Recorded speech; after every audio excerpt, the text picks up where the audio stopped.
शुरू करो साहब, शुरू करो। शुरू कर दीजिए सर।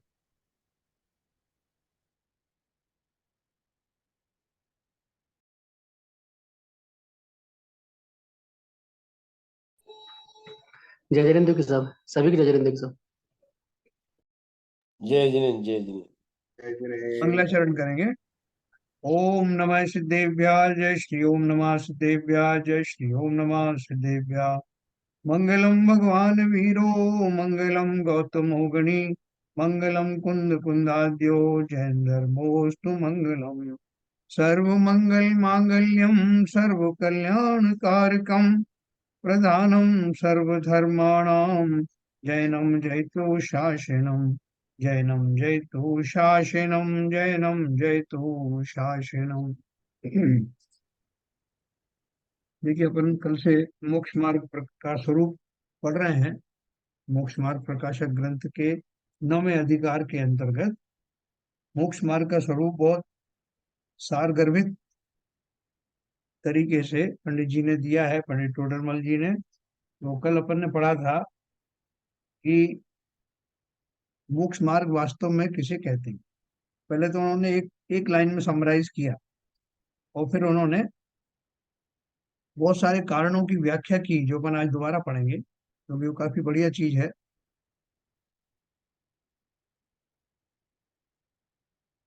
देखो, इन्होंने कल अपने को बताया था जिनके जिनके निमित्त से आत्मा अशुद्ध दशा को धारण करके दुखी हुआ, ऐसे जो मोहादिक कर्म उनका सर्वथा नाश होने पर केवल आत्मा की सर्व प्रकार शुद्ध अवस्था का होना वह मोक्ष है ना। जिन कारण से आत्मा अशुद्ध बनी हुई थी वो कारण समाप्त हो गए तो आत्मा शुद्ध हो गई। वही शुद्ध अवस्था हो जाना ही मोक्ष है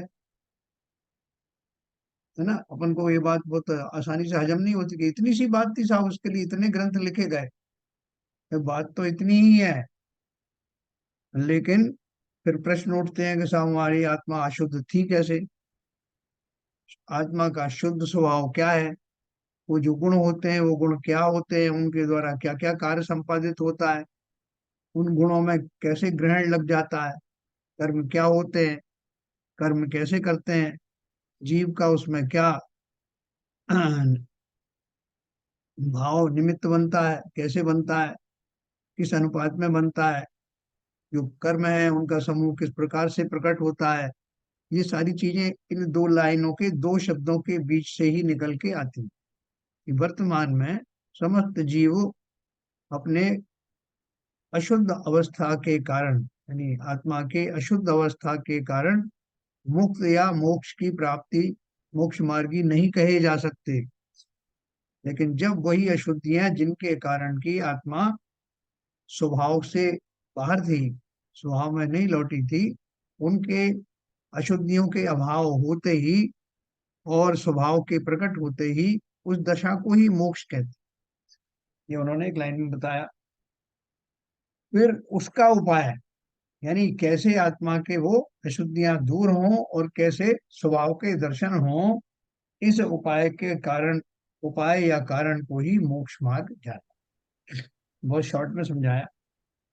फिर उन्होंने बहुत सारे कारण बताए, कारण आपने कहीं पढ़े होंगे। अब इसमें जो असली कारण था, पहले पहले जो उन्होंने बताया था वो हमने कल पढ़े थे, फिर भी मैं एक बार पढ़ता हूँ। वहां कारण तो अनेक प्रकार के होते हैं, कोई कारण तो ऐसे होते हैं जिनके हुए बिना तो कार्य नहीं होता, और जिनके होने पर कार्य हो या ना भी हो। जैसे मुनिलिंग धारण किए बिना तो मोक्ष नहीं होता, परंतु मुनिलिंग धारण करने पर मोक्ष होता भी है और नहीं भी होता। यानी सब मुनि बनने के बाद मुनि बन जाए तब भी जरूरी नहीं कि वो मोक्ष होगा ही होगा, क्योंकि हम लोग भी कई बार मुनि बने, अनंत बार बने, लेकिन आज तक मोक्ष तो हुआ नहीं। तथा कितने ही कारण ऐसे हैं कि मुख्यतः तो जिनके होने पर कार्य होता है, परंतु किसी के बिना हुए भी कार्य सिद्धि होती है। जैसे अनशनादि बाह्य तप का साधन करने पर मुख्यतः मोक्ष प्राप्त करते हैं, परंतु भरतादि के बाह्य तप किए बिना ही मोक्ष की प्राप्ति हुई। कल अपन ने इस पे बहुत विस्तार से डिस्कशन किया था ना, कि उनके वो बाहर में तप दिखाई नहीं दिए, लेकिन अंतरंग के वो विशुद्ध परिणाम जिनके कारण ही मोक्ष होता है वो उनके अंदर दिखाई दिए। बाकी बाह्य तप आदि की जो प्रैक्टिस है वो सब किस लिए है, कि वैसे भाव प्रकट होने का वो निमित्त बनते। तथा कितने ही कारण ऐसे हैं कि जिनके होने पर कार्य सिद्धि होती ही होती है, अपने को इससे कंसर्न है, और जिनके ना होने पर सर्वथा कार्य सिद्धि नहीं होती, है ना।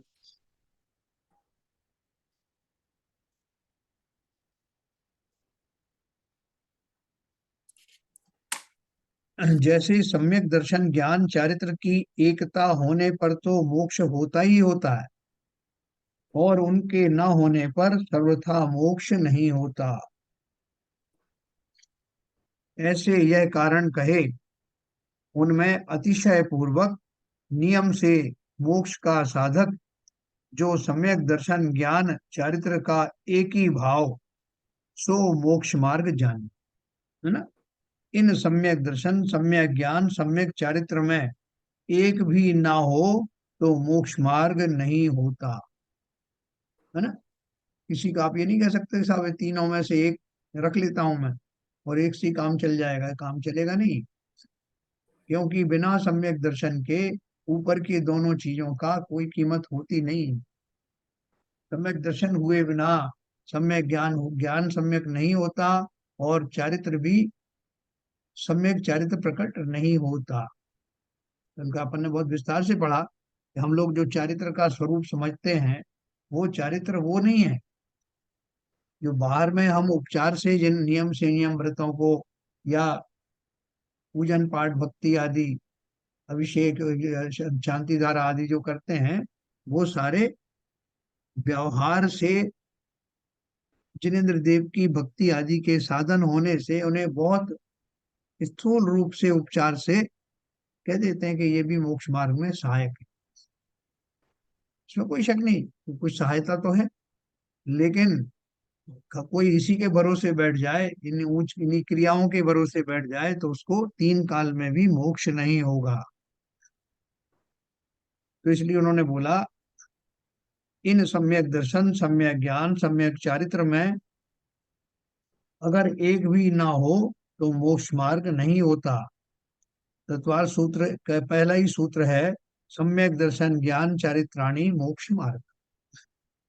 इस सूत्र की टीका में कहा है कि यहाँ मोक्ष मार्ग ऐसा एक वचन कहा, उसका अर्थ यह है कि तीनों मिलने पर एक मोक्ष मार्ग है, अलग अलग तीन मार्ग नहीं। जैसे आपका जो कंक्रीट का या डामल का रोड बनता है तो रोड बनने में अलग अलग लेयर लगती हैं। एक बार जो है वो मिट्टी की या जो रेत की या उसकी एक लेयर लगेगी, फिर गिट्टी की लेयर लगेगी, फिर उसके ऊपर में डामर डाला जाएगा हल्का सा, फिर उसके ऊपर फाइनली सीमेंट या ज्यादा कोलतार बाद में उसके ऊपर पड़ेगा। तो जो तीनों लेयर हैं, तीनों लेयर आवश्यक हैं। तीनों लेयर बन की जब एकता होती है तभी वो रोड पूरा कहा जाता है अलग अलग, लेकिन उन तीनों की मिलने से ही वो रोड बन गया कहलाता। उसी प्रकार से सम्यक दर्शन ज्ञान चारित्र तीनों की जो परत है, उन तीनों का एक साथ मिलने पर ही मोक्ष मार्ग प्रकट होता। तो ऐसा एक वचन कहा, उसका अर्थ यह है कि तीनों मिलने पर एक मोक्ष मार्ग है, अलग अलग तीन मार्ग नहीं। यहाँ प्रश्न है कि असंयत सम्यक दृष्टि के तो चारित्र नहीं है, उसको मोक्ष मार्ग हुआ है या नहीं हुआ। देखो एक प्रश्न उन्होंने बहुत अच्छा उठाया है कि अपन बोलते हैं कि सम्यक दर्शन प्रारंभ होते ही धर्म का शुभारंभ हो जाता, या सम्यक दर्शन से ही मोक्ष मार्ग प्रारंभ होता है। तो उन्होंने वो बोल रहे हैं कि बहुत सारे लोग तो कह देते हैं कि वो सम्यक दर्शन होते ही उसको मोक्ष मार्गी कहने लगते हैं, जबकि अभी उसने कोई भी नियम संयम धारण विधिवत नहीं किए, तो तब भी आप उसको मोक्ष मार्गी कहते हो, तो ये कहाँ तक सही है? समाधान दिया, मोक्ष मार्ग उसके होगा, यह तो नियम हुआ, इसलिए उपचार से इसके मोक्ष मार्ग हुआ भी कहते हैं। परमार्थ से सम्यक चारित्र होने पर ही मोक्ष मार्ग होता है। जैसे किसी पुरुष को किसी नगर जाने का निश्चय हुआ, अभी निश्चय हुआ है, इसलिए उसको व्यवहार से ऐसा भी कहते हैं कि यह उस नगर को चल दिया है, जा रहा है। इसलिए हमारे यहाँ कोई बुकिंग करवा लेता ना, तो बुकिंग करवा दी कि भाई साहब मैं अहमदाबाद जा रहा हूँ, कब जा रहे हो तारीख भी बता देता, तो कब जाएगा, कब उसी तारीख में जाएगा ना। लेकिन वो पहले से ही कहने लगता है कि मैं अहमदाबाद जा रहा हूँ, 10 लोग और भी कहेंगे साहब वही अहमदाबाद जा रहे हैं। जा रहे हैं का अर्थ तो अपन ये होता है कि वो चल पड़े हो, लेकिन हम उसको उपचार से कहते हैं। तो यहाँ उन्होंने वही कहा, जैसे किसी पुरुष को किसी नगर चलने का निश्चय हुआ, इसलिए उसको व्यवहार से ऐसा भी कहते हैं कि यह उस नगर को चला है। परमार्थ से मार्ग में गमन करने पर ही चलना होगा। उसी प्रकार असंयत सम्यक दृष्टि को वीतराग भाव रूप मोक्ष मार्ग का श्रद्धान हुआ, इसलिए उसको उपचार से मोक्ष मार्ग ही कहते हैं। परमार्थ से वीतराग भाव रूप परिणमित होने पर ही मोक्ष मार्ग होगा। जैसे कोई प्रिंस होता है, राजकुमार है, तो बहुत सारे लोग जो हैं जोश में आकर के, भाव में आकर के उसको भी राजा कह देते हैं, हे राजन। तो लोग बोलेंगे ये तो अभी राजा हुए ही नहीं, आप इनको जो अभी से राजा क्यों कह रहे हो? राज्य तो जब इनका राज्याभिषेक होगा, विधिवत राज्य दिया जाएगा, तब ये राजा कहलाएंगे, अभी से इनको राजा क्यों कह रहे हो? तो वो जवाब देता है कि भाई देखो ये राजकुमार हैं और इकलौते राजकुमार हैं, तो राजा तो यही बनेंगे, इसलिए उनको राजा कह दिया। तो कई बार ऐसी लोक में ऐसी वृत्ति होती, तो वो क्या जवाब दे रहे हैं किस बात का, कि क्या सम्यक दर्शन होने वाले को, मात्र सम्यक होने वाले चतुर्थ गुण स्थानवर्ती जीव को मोक्ष मार्गी कहा जा सकता? तो उन्होंने बोला परमार्थ से मार्ग में गमन करने पर ही चलना होगा, उसी प्रकार असंयत सम्यक दृष्टि को वीतराग भाव रूप मोक्ष मार्ग का श्रद्धान हुआ है, इसलिए उसको उपचार से मोक्ष मार्गी कहते हैं। परमार्थ से वीतराग भाव रूप परिणमित होने पर ही मोक्ष मार्ग होगा, तथा प्रवचन सार में भी तीनों की एकाग्रता होने पर ही मोक्ष मार्ग कहा है। इसलिए यह जानना कि तत्व श्रद्धान ज्ञान बिना तो रागादि घटाने से मोक्ष मार्ग नहीं है, और रागादि घटाए बिना तत्व श्रद्धान ज्ञान से भी मोक्ष मार्ग नहीं है। तीनों मिलने पर ही साक्षात मोक्ष मार्ग होता है ना। तत्व श्रद्धान कर लिया अर्थात सम्यक दर्शन की प्राप्ति हो गई, और ज्ञान उसी से रिलेटेड जो आपका ज्ञान था वो भी ज्ञान सम्यक हो गया, तो सम्यक दर्शन सम्यक ज्ञान। और चारित्र का क्या उन्होंने बोला कि रागादि घटाने से, रागादि घटाना ही तो चारित्र है। जो हम बाह्य तप अंतरंग तप करते हैं, उनके माध्यम से, उनकी मदद से हम राग द्वेष आदि को, कषायों को कम ही तो करते हैं, और राग द्वेष कषाय आदि को कम करना ही चारित्र है। जो सम्यक दर्शन सम्यक ज्ञान के बिना हो नहीं सकता। कौन कषाय घटाएगा, राग क्यों घटाएगा?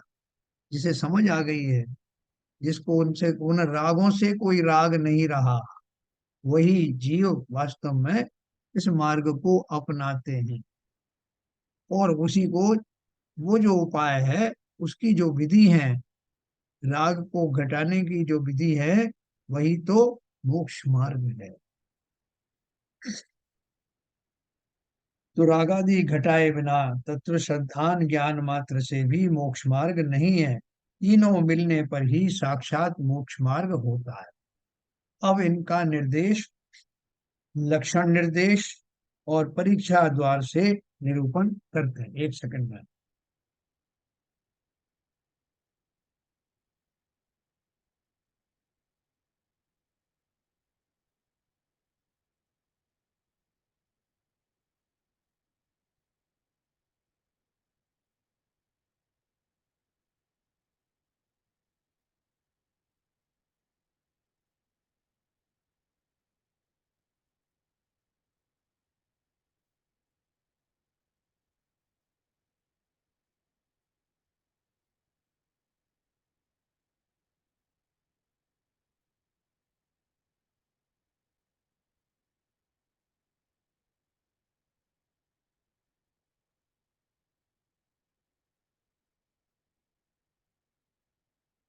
अब इनका निर्देश लक्षण निर्देश और परीक्षा द्वार से निरूपण करते हैं।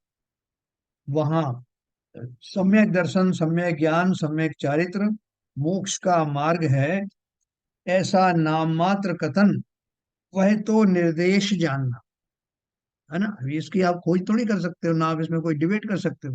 ये सम्यक दर्शन, सम्यक ज्ञान मोक्ष मार्ग है, ये जिनेन्द्र देव की वाणी में आया है। आचार्यों ने, सभी आचार्यों ने एक मत से ये बात कही है। तो ये तो हो गया निर्देश, इसमें आपके पास में कोई विकल्प नहीं है चूज करने के लिए। तथा अति व्याप्ति, अव्याप्ति, असंभवपने, असंभवपने से रहित हो, और जिससे इनको पहचाना जाए सो लक्षण जानन। उसका जो निर्देश अर्थात निरूपण, सो लक्षण निर्देश जानना। देखो कैसे बताया हमने। अति व्याप्ति, अव्याप्ति, असंभव पने से रहित हो, और जिससे इनकी पहचाना जाए सो लक्षण जानना।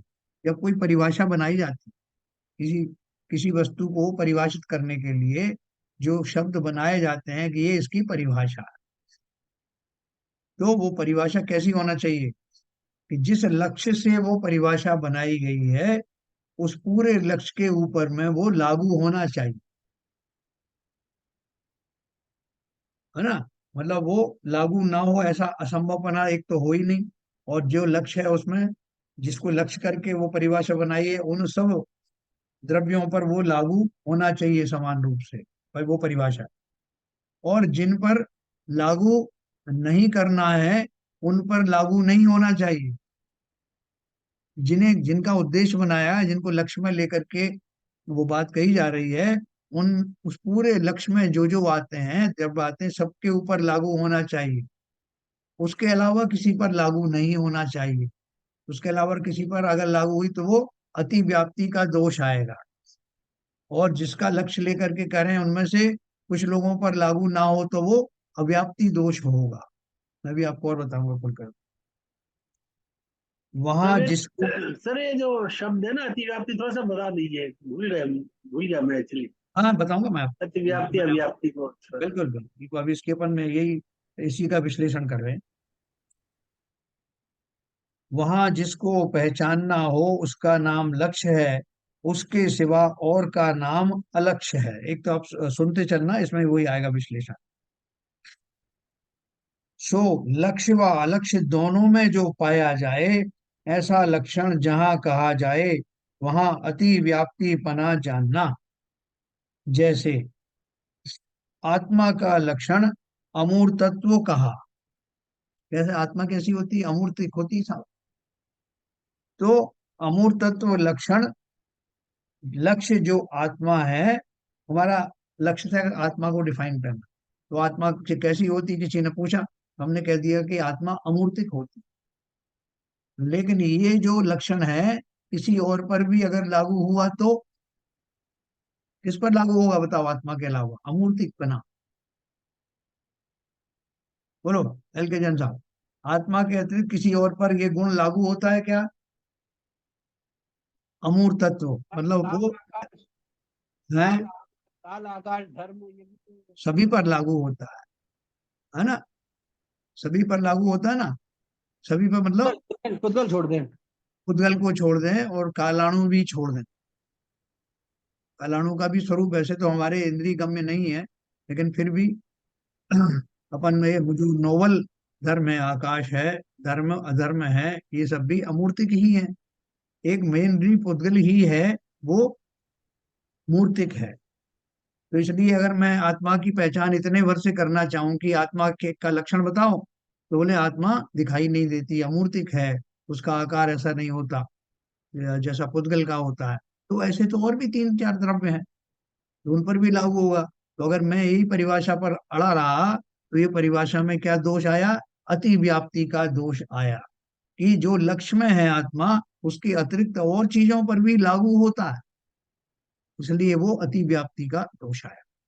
अति व्याप्ति मतलब जो लक्ष्य है उससे कहीं और ज्यादा चीजों पर वो लागू हो रहा है, इसलिए आप उसको कैसे सेग्रीगेट करोगे? किसी से कहा कि साहब सब्जी खरीदने जा रहे हैं, तो सब्जी कैसे पहचानेंगे? बोले बस हरी, जितना जो हरा दिखाई दे वो सब सब्जी। और वहाँ लाल टमाटर भी हैं, पीले नींबू भी हैं, बहुत सारी चीजें हैं जो उनके दूसरे रंग की नहीं है, तो उनको ये अति व्याप्ति का दोष आया, कि वो तो सब सब्जियों में ही आते हैं। तो वो जो सब्जी का जो लक्षण बताया, वो जो भी लक्षण बताओ सब पर लागू होना चाहिए। तो अगर नहीं होता है, उस लक्ष्य के अतिरिक्त औरों पर भी लागू होता है, तो उसको अति व्याप्ति नाम का दोष बोलते हैं। ठीक है। सो आत्मा का लक्षण अमूर्त तत्व कहा। सो अमूर्त तत्व लक्षण लक्ष्य जो आत्मा है उसमें भी पाया जाता है, और अलक्ष्य मतलब जिनको लक्ष्य में नहीं लिया है, जो आकाशादिक हैं, उनमें भी पाया जाता है। इसलिए यह अति व्याप्त लक्षण है। इसके द्वारा आत्मा को पहचानने से आकाशादिक भी आत्मा हो जाएंगे, यह दोष लगेगा। है ना। अभी मैं आपको बता दूं कि एक जानवरों के बारे में बता दूं, जैसे आप जानवरों की पहचान बताओ ना। बोले मेरे सामने एक गधा खड़ा हुआ था, तो मैंने देख के बोल दिया कि जिसके सींग नहीं हो वो सब जानवर हैं। बोले अरे, सींग नहीं हो तो ऐसे कितने सारे जानवर हैं जिनके सींग नहीं है। आपने एक गधे को ही देख लिया, उसमें और दूसरे भी जानवर हैं जिनके सींग नहीं है, और आदमी है, आदमी के भी सींग नहीं। तो आप कैसे सेग्रीगेट करोगे कि जिसके सींग नहीं है वो जानवर? तो इसलिए उसमें वो जो दोष है वो अव्याप्ति का दोष आएगा, जो अपन आगे पढ़ने वाले। इसके द्वारा आत्मा को पहचानने से आकाशादिक भी आत्मा हो जाएंगे, यह दोष लगेगा। तथा जो किसी लक्ष्य में तो है और किसी में ना हो, ऐसे लक्ष्य के एक देश में पाया जाए, ऐसा लक्षण जहां कहा जाए वहां अव्याप्तिपना जान। हाँ, जैसे जानवर का ही मैंने आपको बताया। अभी मैंने क्या किया कि जो सींग वाला एक जानवर देखा, तो मैंने कह दिया कि जिनके सींग हों वो सब जानवर होते। लेकिन आपको कितने ऐसे तिरंज मिल जाएंगे जिनके सींग नहीं होते। जैसे गधे का ही उदाहरण, गधे के सिंह सिर से सींग गायब है बोलते हैं ना।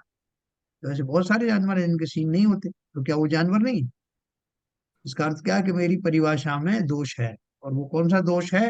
वो अव्याप्ति का दोष है। मतलब सब मेरा लक्ष्य था जानवरों को डिफाइन डिफाइन करने का, लेकिन मैं उसमें फेल हो गया, क्योंकि वो और दूसरे जानवरों में भी वो लक्षण पाए जाते हैं। दूसरों में नहीं पाए जाते, कुछ में पाए जाते, कुछ में नहीं पाए जाते, इसलिए वो अव्याप्ति का दोष हो गया। इसको आत्मा पर कैसे घटित किया? जैसे आत्मा का लक्षण केवल ज्ञानादि कहा जाए। कि आत्मा किसे कहते हैं? जिसको केवल ज्ञान। अगर मैंने ये कह दिया, सो केवल ज्ञान किसी आत्मा में तो पाया जाता है, किसी में नहीं पाया जाता, इसलिए यह अव्याप्त लक्षण है। इसके द्वारा आत्मा को पहचानने से अल्पज्ञानी आत्मा नहीं होगा, यह दोष लगे। सारे केवल ज्ञानी वाले ही आत्मा कहलाएंगे, है ना, जो कि संभव नहीं। तो इसलिए जो सबके ऊपर में मेरा जो लक्ष्य है, टारगेट है, जिसको डिफाइन करना है, उसके अलावा अगर और पर लागू होता है तो अति व्याप्ति दोष लगता है। और मेरा जो टारगेट है, वो टारगेट जो है भूतों को उन भूतों में नहीं पाया जाता, तो अव्याप्ति दोष लगे। जैसे भी इन्होंने केवल ज्ञान का दिया ना कि साहब जिसको केवल ज्ञान हो वो आत्मा, लेकिन सब जी कितने सारी आत्मा है जिनको केवल ज्ञान नहीं है, तो वो आत्मा नहीं है क्या? इसलिए मेरी परिभाषा अधूरी है, गलत है। ये दोनों में समझा पाए आपको? क्या नाम है, एल के जैन साहब? साहब समझ में नहीं आया। एक्चुअली तब नहीं, मतलब ऐसे मैंने समझा, जो लक्ष्य जो गुण है, मतलब वो अतिरिक्त जीवों में भी वो मिल जाए, तो मतलब जैसे आत्मा है उसका हमने कोई गुण बताया मूर्तिक, और वो हाँ बाकी में भी मिल रहा है, तो वो हाँ जो व्याप्तता है उस गुण की, वो उसके अलावा और में भी व्याप्त है, अतिरिक्त जीवों में भी व्याप्त है, तो फिर वो अतिव्याप्ति हो गई। अव्याप्ति में क्या है कि वो आंशिक है, कि कुछ में वो डिफाइन हो पा रहा है, कुछ जीव में, कुछ जीवों का जैसे समूह ले लें, तो कुछ समूह के लिए वो गुण डिफाइन हो पा रहा है, कुछ में नहीं हो रहा डिफाइन, तो वो हो गया, मतलब अधूरा है वो, कुछ आंशिक रूप से वो व्याप्त है। नहीं, आंशिक की बात नहीं है। जैसे जैसे मैंने कहा हाँ नहीं, कि आंशिक हुआ ना सर, जैसे आपने बोला केवल ज्ञान, तो केवल ज्ञान जो है कुछ ही जीवों में है ना, एक्चुअली हर एक में नहीं है, हाँ, तो जीव अगर आंशिक समूल है, आंशिक तो जीवों का समूल है, तो कुछ जीवों में वो है, कुछ हाँ, बात नहीं है। जैसे यही बता दिया जाए कि जो जो चलता है, मैं एक और उदाहरण देता हूँ, जो भी चलता हुआ या मूव करता हुआ दिखाई दे वो सब जीव है। मैंने उदाहरण, कोई ने पूछा साहब के जो जीव है उसकी क्या उदाहरण है, कोई लक्ष्य बताओ उसको, उसकी परिभाषा बताओ। तो मैं बोलूंगा कि जो घूमता हुआ दिखाई दे, चलता फिरता दिखाई दे, जो मूवमेंट जिसका दिखाई दे वो सब जीव है। तो ये परिभाषा सही है क्या जीव की, सीबी जन साहब? नहीं, ये यूनिवर्सल नहीं हो सकती। क्यों? क्योंकि क्योंकि देखिए, एक इंद्रिय जीव होते हैं, जैसे वनस्पति काय के जीव हैं, हाँ उनमें तो मूवमेंट नहीं है, एक जगह स्थिर रहते हैं, हाँ तो वो उनको कैसे कहेंगे जीव? हाँ तो वो यूनिवर्सल नहीं है। जो आपने जीव की जो परिभाषा परिभाषा। बेसिक बताई, वो हाँ चेतना की बताई जिसमें ज्ञान हो।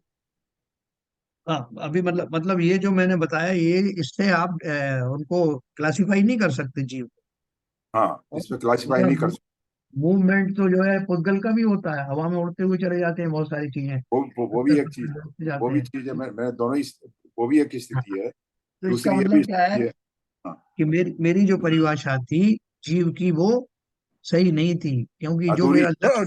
गतिज ऊर्जा, भाई साहब, गतिज ऊर्जा हाँ भी होती है ना, काइनेटिक एनर्जी भी होती है, जो उससे फिजिकल में, जैसे अब कार है, कार में मिला करके वो कदो स्टार्ट करके कार चलने लगती है, उसमें कहीं जीव नहीं है, कोई जीव हाँ, इन्वॉल्व नहीं है। वही तो बताया ना, पुद्गल की बिल्कुल शक्ति सही, होती है। बिल्कुल सही कह रहे हैं बाबू। सभी पुद्गलों की बात ये करें ना, गतिज ऊर्जा कहते हैं, काइनेटिक एनर्जी। उनका मूवमेंट होता है ना, क्रियावती शक्ति होती है पुद्गल में भी। या तो उस क्रियावती शक्ति के कारण जो आत्मा में भी होती है और उस पुद्गल में भी होती है। तो मेरी परिभाषा ऐसी एक्सक्लूसिव हो जिससे कि मैं उसी द्रव्य को पहचानूं। हम्म। जैसे मैं बार बार करता हूँ ना कि आपको भिंडी खरीदने जाना है, तो उसने पूछा साहब भिंडी कैसी, पहली बार जा रहा है बच्चा देने, तो साहब मैं कैसे पहचानूंगा भिंडी कैसी? तो उसको बोलेंगे पहले तो, सबसे पहले तो हरी देखना, अगर हरी है सब तो तुम सही जगह पे पहुंचे हो। तो हरी देख करके ले आना। तो वो गया तो वहां तो ढेर सारी सभी हरी चीज थी, और उसमें से बोले कि बस हरी है वही सब्जी है। तो सब्जी वाले ने कहा ये टमाटर भी ले जाओ, नहीं नहीं, पिताजी ने मना किया, उन्होंने बोला कि सिर्फ हरी है वही सब्जी होती है, लाल तुम पता नहीं क्या रखे हुए। और वहां से फोन कर रहा है, अभी तो फोन चलते हैं ना आजकल व्हाट्सएप, कि आपने बोला था हरी लाना, यहाँ तो सब हरी दिखाई दे रही, तो भिंडी कैसे पहचानूं? तो फिर वो अपना क्लासिफिकेशन वो फर्दर करते कि जो हरी भी हो और जो जिसमें ऐसा नुकीलापन हो और उसका ऐसा डंठल हो, तो सब उसके लक्षण बताएंगे, तब उसके समझ में आएगा कि भिंडी क्या है। तो उसी प्रकार से परीक्षण ऐसा किया जाए कि जिससे उसके अलावा और किसी पर लागू ना हो। तो यहाँ अतिव्याप्ति का अर्थ क्या है कि जो लक्ष्य में लिया था वो और भी दूसरी चीजों पर लागू हो रहा है। जैसे अभी अपन ने गति या चलने फिरने की बात कही, अगर औरों पर लागू हो रहा है तो हमारा परिभाषा सही नहीं, हमें तो एक्सक्लूसिव उसको छांटना है। और अगर उनमें से कुछ पर लागू होता है और कुछ पर नहीं लागू होता है तो अव्याप्ति लक्षण है, कि सबके ऊपर, ये केवल ज्ञान का उन्होंने दिया ना, कि जिसको केवल ज्ञान है वही आत्मा है। ये सही है कैसी भी जनता? जो केवल जिसके ज्ञान के धारी है वही जिसके आत्मा। नहीं जिसके केवल ज्ञान है वही आत्मा, ये भी सही नहीं, पूरा नहीं है। क्योंकि हाँ जिसको केवल ज्ञान नहीं है, हाँ कि शक्ति रूप से जिसकी आत्मा है, व्यक्ति रूप से नहीं है, वो भी आत्मा है। हाँ। हाँ। तो फिर इस परिभाषा में क्या दोष लगेगा? अव्याप्ति का दोष लगेगा। अच्छा। कि सिंपल मेरा वर्ड्स जो में कुछ लक्ष्य, समझ बताएं आप तो ज्यादा समझ में आए, बड़ा कंफ्यूजन हो रहा है ये तो। अच्छा जैसे हाँ आपने बताया टारगेट है, हाँ टारगेट के लिए वो बहुत सारी चीज और जगह भी एप्लीकेबल हो रहा है वो वाला, तो हाँ अतिव्याप्ति हो गया। तो अव्याप्ति जो कहीं लग रहा है, तो अतिव्याप्ति मतलब हर जगह तो नहीं लग रहा है, वहां पे भी कहीं ऐसा लग रहा है कहीं नहीं लग रहा है, तो बड़ा कंफ्यूजन है मतलब इसमें नहीं समझ नहीं, मैं में। इसीलिए इसलिए रोक करके इसी को अपन डिस्कस कर रहे हैं कि देखो सिंपल शब्द का अर्थ क्या है, और व्याप्ति का अर्थ क्या है, कि वो सब जगह व्याप्त नहीं है। सब जगह व्याप्त नहीं मतलब परिभाषा मैं जिसकी दे रहा हूँ, उसके लक्ष्य से जिन चीजों को मैं परिभाषित करता हूँ, अगर उसमें उसके अलावा भी और चीजों पर भी वो लक्षण देखे जाते हैं, है ना। जैसे मैं आत्मा का बखान कर रहा हूँ, या मैंने आपको बताया अभी कि आत्मा का बखान कर रहा हूँ, और आत्मा का मैंने एक लक्षण बताया कि आत्मा उसे कहते हैं जिसे केवल ज्ञान होता है ना। अभी अब ध्यान से सुनना। तो केवल ज्ञान होता है उसी को आत्मा कहते हैं। ये मैंने एक, मेरा लक्ष्य क्या है, आत्मा को परिभाषित करना, उसके लक्षण बताना। मैंने लक्षण बताया कि आत्मा उसे कहते हैं जो जिसे केवल ज्ञान होता है। तो बहुत सारे लोगों ने ऑब्जेक्शन शुरू कर दिया कि साहब ये क्या बात कर रहे हो आप, आत्मा को केवल ज्ञानी को ही आत्मा कैसे कह रहे हो आप? इसके अलावा भी कितनी आत्मा है जिनको केवल ज्ञान नहीं है फिर भी वो आत्मा है। तो इसका मतलब ये कि आपने जो लक्षण बताए वो पर्याप्त नहीं है, क्योंकि वो औरों पर भी वो लक्षण वो सबके ऊपर में लागू नहीं होता, केवल ज्ञान सबको नहीं होता। इसलिए उसमें कौन सा दोष आया? अव्याप्ति दोष आया। अव्याप्ति माने सब पर व्याप्त नहीं है, सब आत्मा के ऊपर लागू नहीं होता, अव्याप्ति। और ये तो हो गया, ये आप समझ में आया नीरजा जी? अव्याप्ति दोष किसे कहेंगे? जो मेरा टारगेट है, वो टारगेट को जो जिस तरह से मैंने डिफाइन किया, जो उसके लक्षण बताए, वो लक्षण उस टारगेट के और बहुत सारे समुदाय पर लागू नहीं होता। आत्मा पर अतिव्याप्ति लागू होता है, अव्याप्ति लागू नहीं होता। नहीं नहीं, देखिए दोनों में बात अतिव्याप्ति में मतलब हमने कुछ ऐसी चीज बताई जैसे अमूर्तिक है, तो वो चीज और दूसरे चीजों में भी एप्लीकेबल हो रही है, तो अतिव्याप्ति हो गया। यहाँ पे हमने नास्ति लिया, तो हाँ, नास्ति मतलब सब जगह कहीं नहीं, सब जगह नहीं लग रहा है, तो वो आस्ति हो गया, नास्ति हो गया। अतिव्याप्ति आस्ति और अव्याप्ति नास्ति। अ, देखो इसमें बस खाली बहुत सिंपल जैसे है। आपने कहा गधे के सींग का आपने एग्जाम्पल दिया है, जिसके सींग नहीं है वो जानवर है, हाँ तो लेकिन कुछ जगह जानवरों के सींग भी है, जैसे गाय भैंस, हाँ, तो ये नास्ति के हिसाब से अव्याप्त हो गया। नहीं, आप सिंपल इतना ही हो जानिए, नास्ती अस्थि में ही फंस जाएंगे अपन। इसलिए सिंपल सिंपल जान के चलिए कि जिस हाँ चीज की मैं जिसको डिफाइन करने वाला हूँ, वो लक्षण उस लक्ष्य के अलावा अगर और चीजों पर भी लागू होते हैं तो उसको अतिव्याप्ति कहते ओके। हैं। लक्ष्य से अलावा दूसरी वस्तुओं पर भी लागू होते हैं वो अगर लक्षण, तो अतिव्याप्ति नाम का दोष है। अच्छा। और जो लक्षण उसमें पाए जाते हैं जिसको मैंने लक्ष्य बनाया, वो उसमें उसके कुछ लोगों में तो पाया जाता है, कुछ में नहीं पाया जाता। वो इन हम्म। अस्ति नास्ति हो गया, उसको अपन अव्याप्ति व्याप्ति। लक्षण। हाँ, वही बात हो गई। ठीक है ना। इसको और जी। कोई एग्जांपल दे के बताओ, कौन बताएगा? चलो शैलन जी बताओ। शैलन जी नहीं है आज? हाँ, बहन जी आएंगी, बहन जी बताएंगी। बहन जी अति व्याप्ति और व्याप्ति का कोई उदाहरण देके बताइए।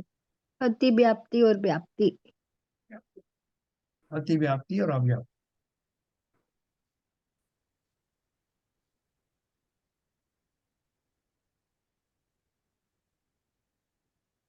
बहन जी है उधर?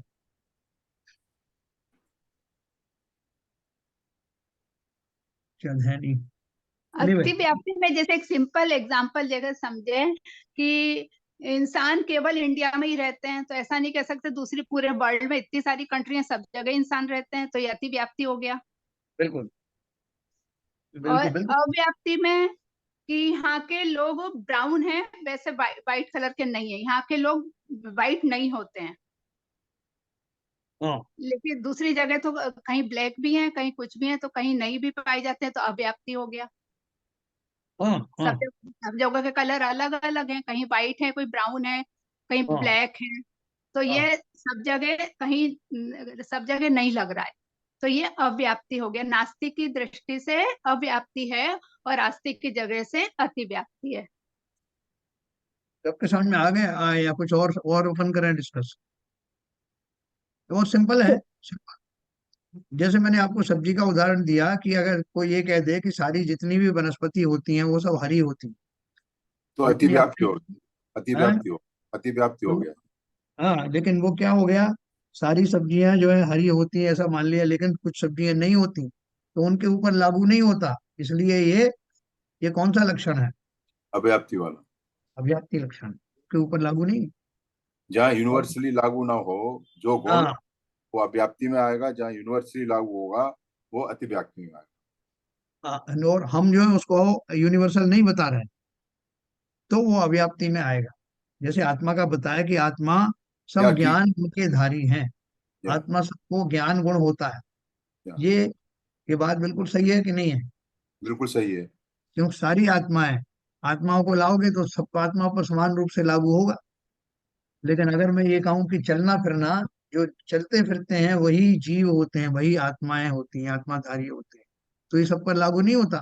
क्योंकि चलने फिरने वाले, जैसे कार की बताया ना बाबूजी ने, कार है, पौद्गलिक द्रव्य है, उनकी शक्तियां हैं, बहुत सारी चीजें हवा में उड़ के चली जाती हैं, पौद्गलिक चीज हैं, तो वहां भी चलना फिरना हो रहा है। तो आत्मा की ये परिभाषा इतनी मात्र बताना कि जो चलता फिरता है वो सब आत्मा है, ये गलत है।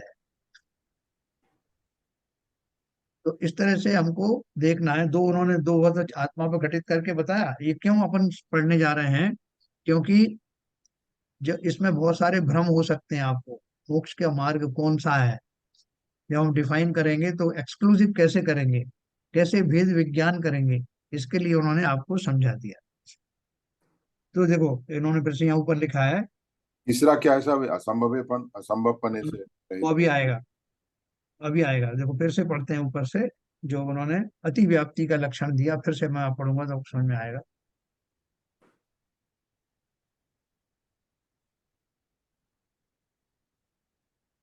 वहां जिसको पहचानना हो, देखो बात क्या है, जिसको पहचानना हो उसका नाम लक्ष्य है, वो मेरा टारगेट है। उसके सिवा और का नाम अलक्ष्य है। सो लक्ष्य व अलक्ष्य दोनों में पाया जाए, ऐसा लक्षण जहां कहा जाए वहां अति व्याप्ति जानना। मैंने ऐसा लक्षण बताया, जो मेरा लक्ष्य है, जैसे आत्मा को समझना, तो आत्मा का ऐसा गुण कहूं जो आत्मा में ही पाया जाए, आत्मा के अतिरिक्त कहीं ना पाया जाए, है ना। जैसे वो कह रही नीरजा जी, अस्थि से और नास्ति से। मेरा लक्ष्य बता, मेरे जो लक्ष्य का जो परिभाषा है वो ऐसी होना चाहिए जो उस लक्ष्य में तो पाया जाए, उस लक्ष्य में आने वाली समस्त वस्तुओं में पाया जाए, लेकिन उनमें ना पाया जाए जो मेरा लक्ष्य नहीं है। तो मैं समझा रहा हूँ आत्मा को कि कैसे ही है आत्मा, जिसमें ज्ञान गुण से परिपूर्ण रहती। तो ये मैंने ऐसा परिभाषा बताई जो कि वास्तव में सभी आत्मा पर तो लागू होती है, लेकिन किसी भी अजीब पर लागू नहीं होती। और अगर मैं इसके विपरीत कोई दूसरा लक्षण बताऊं कि आत्मा वो है जो चलता फिरता है, आत्मा वो है जो उद्गल के अंदर रहता है, अगर मैंने ये बोल दिया कि आत्मा वो है जो उद्गल के अंदर रहता है, तो ये सही है या गलत होता? ये बिल्कुल अतिव्याप्ति में आएगा सर। अतिव्याप्ति में आएगा। क्यों? पुद्गल में तो रहता ही है आत्मा। नहीं नहीं, उद्गल में तो रहता ही है, लेकिन कुछ आत्माएं ऐसी हैं जो जिनमें पुद्गल में नहीं रहती, जो शरीर में नहीं रहती, सिद्ध जैसे भगवान। सिद्ध भगवान। तो इसलिए मेरी परिभाषा जो है उन पर लागू नहीं हुई, तो ये अव्याप्ति नाम का दूषण हुआ। Okay okay okay okay, corrected. आत्मा का लक्षण अमूर्तत्व कहा। सो अमूर्तत्व लक्षण, मैंने किसी ने कहा भाई साहब जो दिखाई नहीं देती वो आत्मा है, जिसका कोई आकार प्रकार नहीं होता। तो तीन चार द्रव्य और भी है उद्गल के अलावा, जिनमें की जो दिखाई नहीं देते और जो अमूर्त कहे जाते हैं। इसलिए मेरी परिभाषा में कौन सा दोष आया?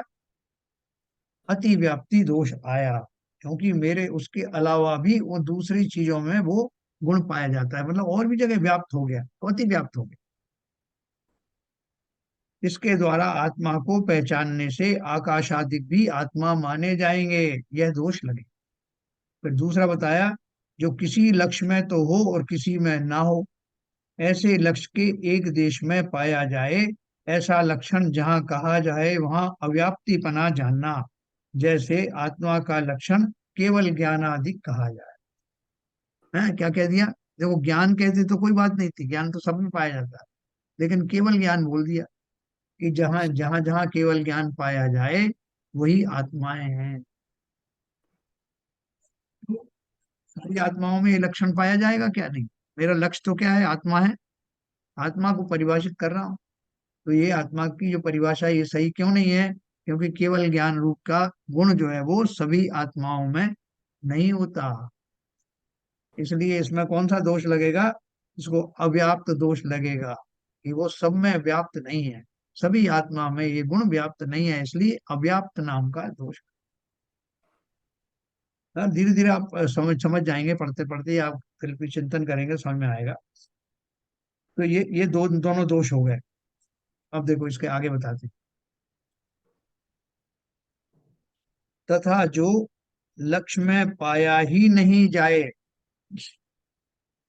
ऐसा लक्षण जहां कहा जाए वहां असंभवपना जानना। मैंने ऐसी परिभाषा बता दी कि वो किसी भी आत्मा पर लागू नहीं होती। मुझसे कहा साहब आत्मा कैसा होता है, आत्मा का स्वरूप बताओ ना। तो मैंने न ज्ञान के बारे में बताया, न कोई उसका अमूर्तिक भाव के बारे में बताया, या कुछ और ही बात कह दी कि आत्मा वो है जो खाना खाता, भोजन करता। तो आत्मा तो भोजन करती नहीं। ये तो असंभव नाम का दोष हुआ, देखो आगे उन्होंने बताया। जैसे आत्मा का लक्षण, और भी अच्छा बताया उन्होंने, जैसे आत्मा का लक्षण जड़पना कहा जाए। आत्मा वो होती सब जो अचेतन होता है, जिसके अंदर कोई हलन चलन नहीं होती, जिसमें कोई चैतन्यता नहीं होती, जिसमें कोई ज्ञान नहीं होती, उसे आत्मा कहते हैं। तो क्या बोल रहे हैं? ऐसा लक्षण जहां कहा जाए वह असंभवपना है। आत्मा का लक्षण जड़पना कहा जाए, सो प्रत्यक्षादि प्रमाण से यह विरुद्ध है, क्योंकि यह असंभव लक्षण है। अपन कभी बोलते हैं कि साहब एक जगह पे बहुत सारी आत्मा जो थी वो पड़ी हुई थी, सुप्त अवस्था में पड़ी थी, उनमें कोई हलचल नहीं थी, कोई चेतना ही नहीं थी। तो बोले साहब आप आत्मा की बात कर रहे हो या शरीर की बात कर रहे हो? बोले आत्मा की कह रहा हूँ साहब। बहुत सारी आत्माएं ऐसी हैं, बिल्कुल बहुत सारी, क्या सभी आत्माएं ऐसी होती हैं कि जिनमें जड़पना होता है, जड़वत हैं, जिनमें कोई ज्ञान नहीं, जिनमें कोई चैतन्यता नहीं। तो लोग कहेंगे कि क्या बात कर रहे हो आप? क्या उल्टी पट्टी पढ़ा रहे हो उनको? आत्मा में चैतन्यता नहीं होगी तो किसमें होगी? ये तो तीन काल में ऐसा नहीं हो सकता कि जिसको कोई, जिसमें ज्ञान ना हो या जड़पना हो उसको आत्मा कही जाए। ऐसी आत्मा होती नहीं, इसलिए ये असंभव दोष है। इसके द्वारा आत्मा मानने से उद्गलादिक आत्मा हो जाएंगे, और आत्मा है वह अनात्मा हो जाएगा, यह दोष लगेगा। आगे ये जो जड़ है ना साहब, वो सब आत्मा, तो जितने पुद्गल पदार्थ हैं वो सब आत्मा माने जाएंगे, क्योंकि वो जड़ है। और इसके उल्टा भी अपन मैं कह सकता हूँ, कैसे कह सकता हूँ? कि साहब जितने भी शरीर हैं वही ज्ञानी हैं, वही चैतन्य हैं, वही आत्माएं हैं, उनके अलावा आत्मा कोई होता नहीं। जितने भी पुद्गल पदार्थ हैं वो सब आत्माएं हैं, है? तो आत्मा की परिभाषा मैंने पुद्गल में दे दी है, कि जिसको उल्टा कह दिया, जिसमें ज्ञान गुण हो, जिसमें चैतन्य गुण हो, जो जिनमें सुख भरा हुआ हो, उसे पुद्गल कहते हैं।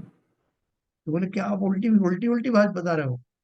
तीन काल में ऐसा नहीं हो सकता कि पुद्गल में ज्ञान हो जाए, उसमें चेतना आ जाए, या वो जो है सुख सुख का अधिकारी बन जाए। ऐसा पुद्गल हो नहीं सकता, ये असंभव बात है। ये हमको क्यों समझाया जा रहा है? कि बहुत सारे लोग आपको ऐसे ऐसी चीजें बताएंगे, आप अपनी तार्किक बुद्धि से समझ लेना कि ये संभव है या असंभव है ना। लोग बोलते हैं ना कि आप जो है अपने धर्म के अतिरिक्त जितने भी धर्मावलंबी हैं उन सबको मार डालना, इसमें आपको बहुत क्या बोल धर्म लाभ होगा। कोई धर्म है ना, ऐसे है ना, जिसमें बोल दिया कि आप इसके अतिरिक्त अगर और किसी भी धर्म के लोग हैं उनको मार दोगे तो पुण्य का कार्य होगा। तो अपन बोलेंगे ऐसा कैसे हो सकता है कि जीवों को मारना, उनको सताना, कोई किस प्रकार से वो जो है वो धर्म का कार्य होगा।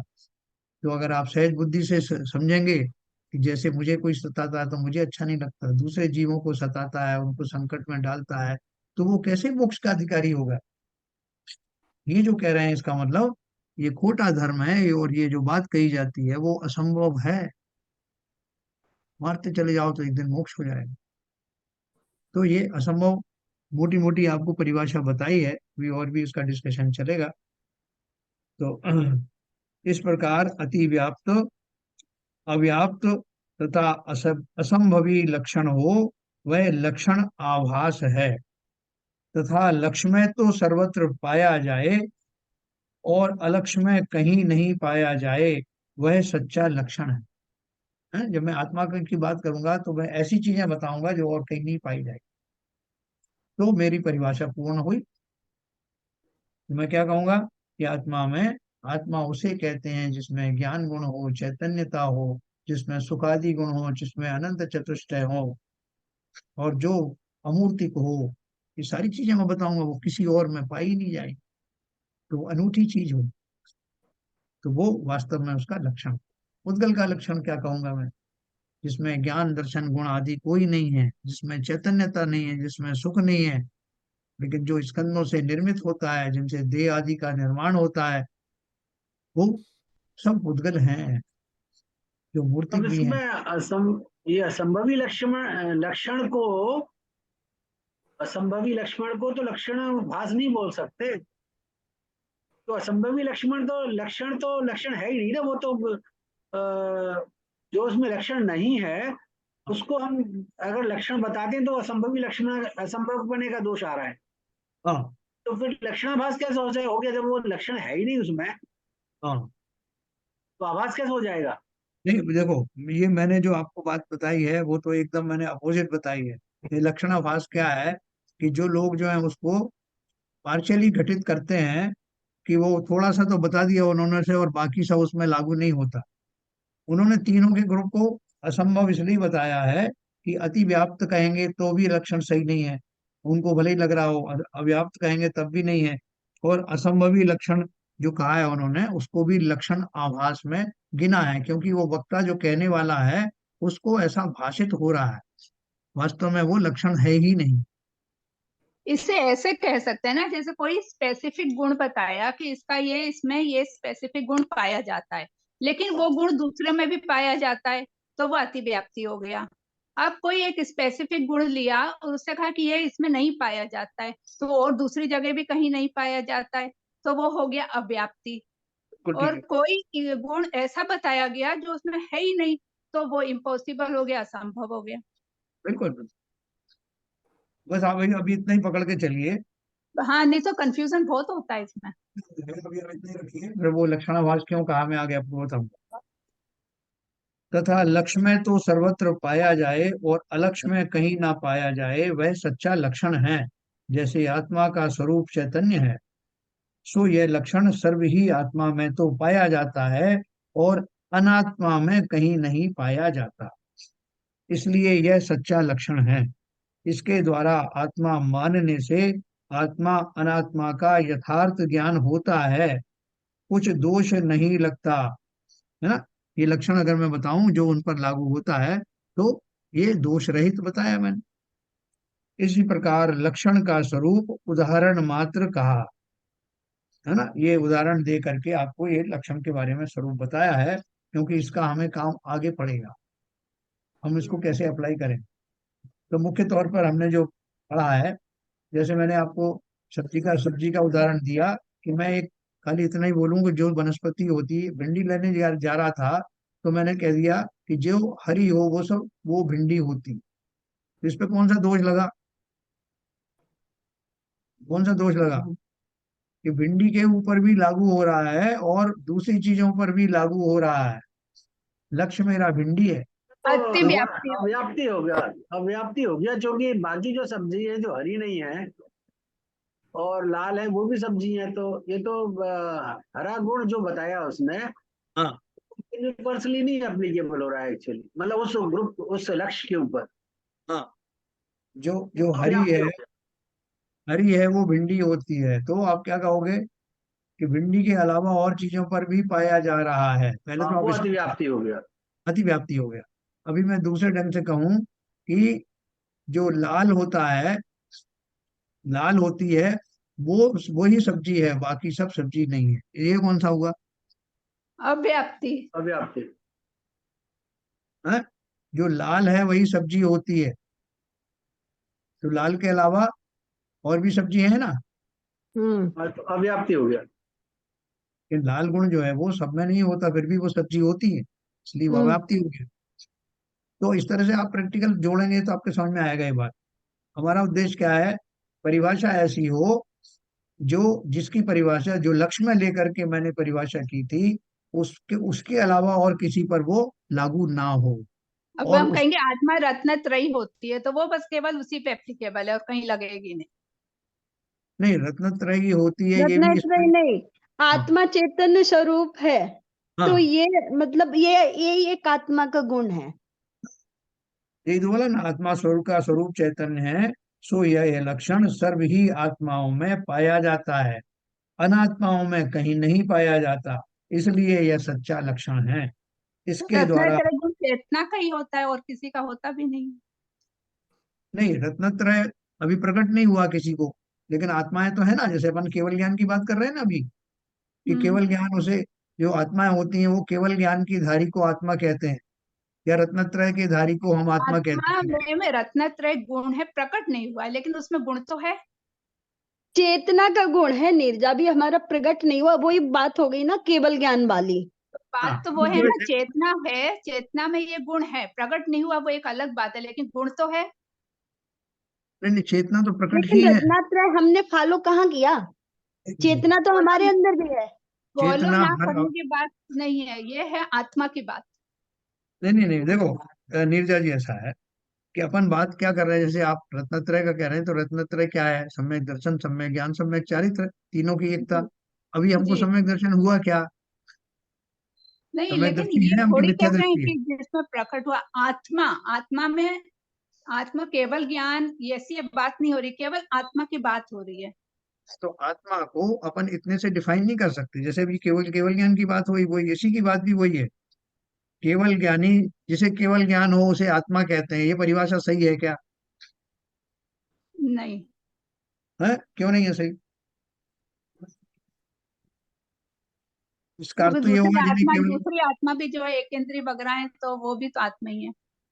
एक इंद्रिय क्यों, हम सब भी कौन, हम सब भी आत्मा है, हमें कहाँ केवल ज्ञान, हम भी, हाँ, हम भी सब है ना। आत्मा है। तो इसलिए वो लोग लक्षण है केवल ज्ञान का, उन्होंने इसलिए बताया कि केवल ज्ञान सभी आत्माओं में नहीं पाया जाता, इसलिए वो लक्षण कौन सा है? उसको अव्याप्ति लक्षण कहते हैं। जो कुछ में तो हम्म पाया जाए, सब में नहीं पाया जाए।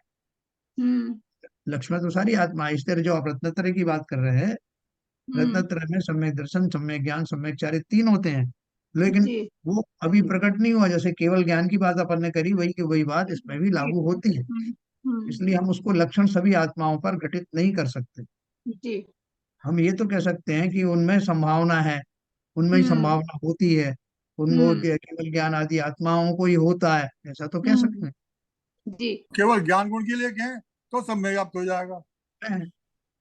केवल ज्ञान गुण के लिए कहें, आत्मा केवल ज्ञान गुण है तो वो सभी आत्माओं में अतिव्याप्ति हो जाएगी ना सबकी। बोले ज्ञान सभी आत्माओं में पाया जाता है, बस ये, चैतन्यता सभी आत्माओं में पाई जाती है, तो ये हाँ, इसमें अतिव्याप्ति और अव्याप्ति दोनों दोष हैं क्या? अतिव्याप्ति दोष है सॉरी। नहीं, सच्चा है ये, सच्चा है, सभी इसमें आत्माओं कोई पर नहीं है, समान रूप से ये, लागू होता है। कोई हाँ, दोष नहीं फिर। ज्ञान दोष गुण कोई तो नहीं है सब में इसमें। ही है। ज्ञान गुण सब में है। ठीक है सर। जी।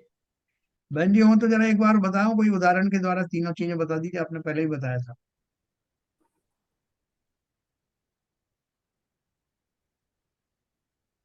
इससे ज्यादा और क्या क्लियर होगा, अच्छे से तो क्लियर हो रहा है। कई बार क्या है कि वो शब्दों से फर्क पड़ जाता है, तो आप बोलेंगे तो हो सकता है। नहीं ऐसे मुझे तो इस समय ये नहीं समझ में आ रहा कि इससे ज्यादा और कैसे क्लियर कर। पंडित जी ने भी बहुत अच्छे से क्लियर कर रखा और आप भी अच्छे से क्लियर कर रहे हैं। चलिए ओके। तो यहाँ जो है ये आपको क्यों परिभाषाएं बताई हैं, जिसका रहस्य आपको कल मालूम पड़ेगा।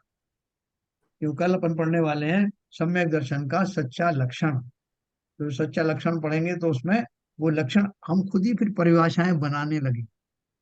अपन से कोई कहेगा कि आप बताओ ना फलानी चीज की परिभाषा क्या है, तो हम बहुत संभल के बनाएंगे परिभाषा।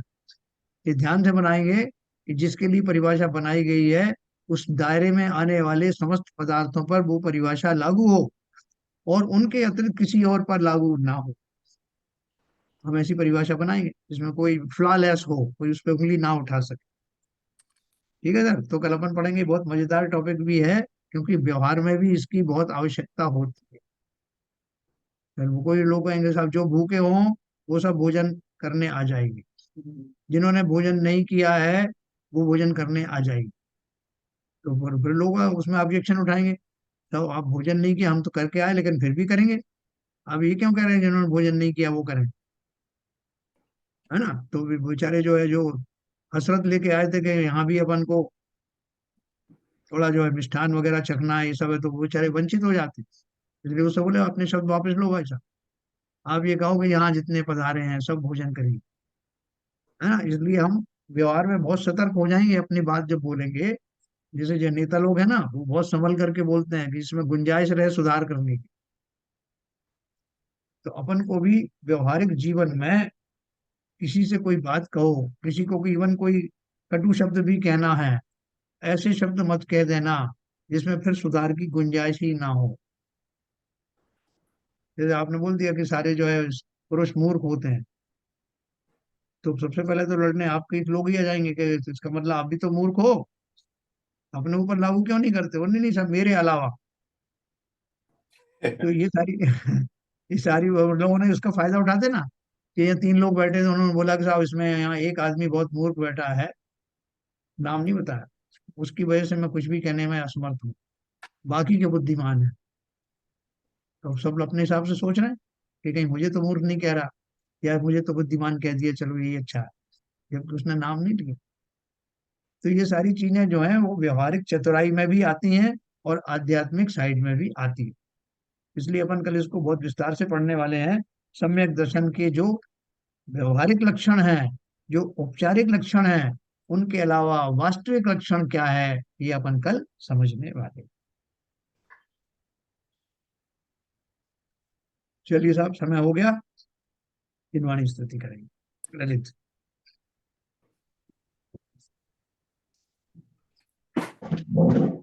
कथम नाश वे को ज्ञान के प्रकाश वे को अपर वास वे को भानु सी बखानी है। त्यों द्रव्य जान वे को बंद वेदी भान वे को स्वपर की छान वे को परम प्रमाणी है।